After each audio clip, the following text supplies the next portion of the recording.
ایک چھوٹے سے گاؤں میں ایک بچہ رہتا تھا جس کا نام علی تھا۔ علی بہت متجسس اور ذہین لڑکا تھا اور ہمیشہ نئے رازوں کو تلاش کرنے میں لگا رہتا تھا۔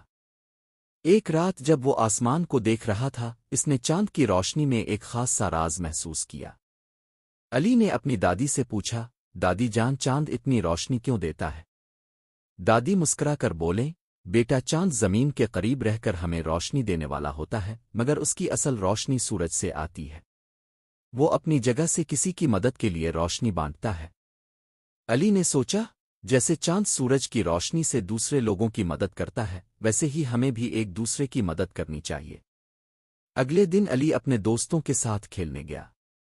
وہ کھیلتے کھیلتے ایک باغ میں پہنچ گئے جہاں ایک خوبصورت گلاب کا پھول کھلا ہوا تھا۔ علی نے وہ پھول توڑ کر اپنی دوست فاطمہ کو دیا۔ فاطمہ خوش ہو کر بولی، علی، تم نے مجھے یہ پھول کیوں دیا؟ علی نے کہا، یہ پھول تمہیں یاد دلاتا ہے کہ ہم سب ایک دوسرے کی مدد کے لیے ہیں۔ جیسے چاند سورج کی روشنی بانٹتا ہے، ویسے ہمیں بھی محبت اور مدد بانٹنی چاہیے۔